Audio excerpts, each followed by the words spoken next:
Thinking about buying a home in Greenville but currently living out of state? You're not alone, and let me tell you, it's absolutely possible to do this if you know what to avoid. I've helped many families relocate here, and I've seen what leads to regret, and I've seen what leads to great decisions. I've even designed a neighborhood quiz just for you with the link in the description below. I'm Reed Gray, a local realtor here in Greenville, South Carolina, and I specialize in helping buyers from out of state make smart, confident decisions when moving to the upstate. And well, that guy, well, that's Harrison Williamson, a wonderful local lender who I've partnered with to help bring you this video. He's financed many of my clients' loans and is a wonderful resource to buyers alike. Today I'm giving you the top 5 ways to avoid regret when buying a home from out of state, plus one bonus tip that people miss. Number 1 is going to be work with a local agent who specializes in relocation. Why does local expertise matter? Well, that answer is simple. Moving from out of state, it can be an overwhelming endeavor. When doing so, I believe that buyers are best suited working with an agent who specializes in this realm, has been successful in helping many clients in this area, and can provide a smooth process. After all, that's kind of what this video is about. So working with somebody who specializes in a specific niche is kind of like going to the doctor.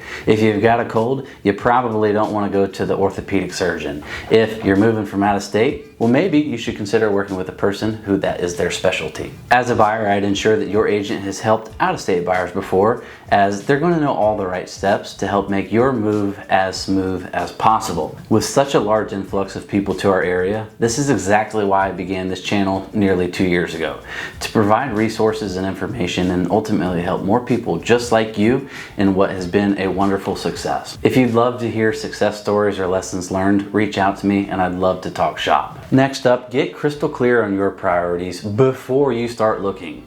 So lifestyle needs, walkability versus space, proximity to schools, and etc. I'll tell you this, typically relocating buyers initiate their search on one of 2 things: a certain proximity to downtown Greenville or a desire to have some land away from it all. After all, we are in South Carolina. Be honest about your non-negotiables. Don't settle too early. In fact, I don't want you to settle at all. However, some sound advice I can offer is, on a scale of 1 to 10, generally anything that's an 8 or above is worth considering. Well, if it's an 8, isn't that kind of sound like settling, Reed?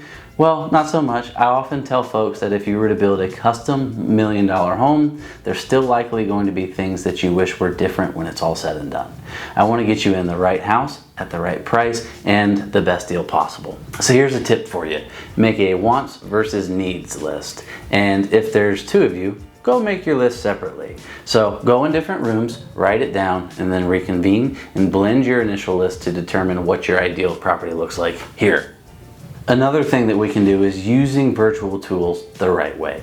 So FaceTime is a powerful tool, and if you're out west or up north, being present for a showing may not always be possible. On FaceTime, make sure that your agent points out things to you that you may not be able to see through the video, such as damage to the property, observation of quality, or red flags that may likely come up in a home inspection. Part of my process is to always FaceTime when necessary, and then I do a second walkthrough of the home, upload that video to Google Drive, and then share it with my clients so they can go back and really break down what they love most about the home. It's not just about seeing the house, it's about understanding the area. When understanding the area, here's what FaceTime doesn't show you, is what's around the house. So Google Earth, it's going to be a relocating buyer's best friend. Often the drive to the property is just as important as the showing itself. This is because it shows you the surrounding area and what your potential drive may look like. This is an invaluable tool that should always be considered if you're not able to be present. Next up, plan a discovery trip if possible. And when you do that, come with a plan: neighborhoods to drive, restaurants to eat at, and schools to tour. This is where people feel the area out and either fall in love or realize it's not right. Before you come, I like to have a discovery conversation ahead of time with my clients. Things like, what's your ideal home look like and where's it at?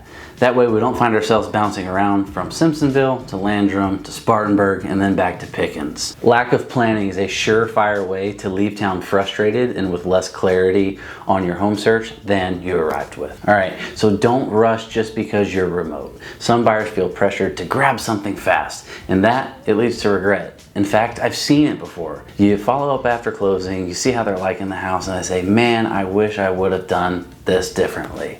I've said it before and I'll say it again. And if you're ready to move but not sure where or what to buy, renting for a short while can be a tremendously powerful tool in a buyer's toolkit. If it takes a few extra weeks or months, that's okay. Being proactive is going to be your friend.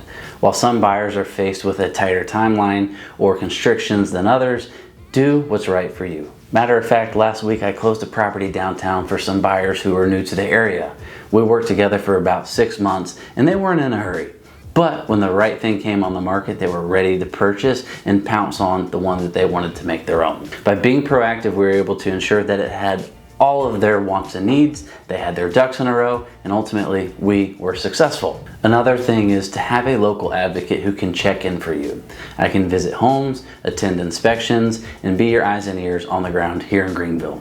My scope of services is abundant. Heck, I even have a client who purchased a home from out of state recently. They've still not moved in, and at their request, I've dropped off a lockbox to allow contractors to come in and do work on the property prior to their move. You're not alone in doing this, and in my experience with clients just like you, I know what it takes to help you be successful, but also provide you the quality of service that you deserve, and I look forward to delivering on that promise to you. If you're planning a move to Greenville, I'd love to help. Whether you're just exploring or you're ready to buy, my contact information is available here on the screen, and please give me a call, and I look forward to connecting with you soon.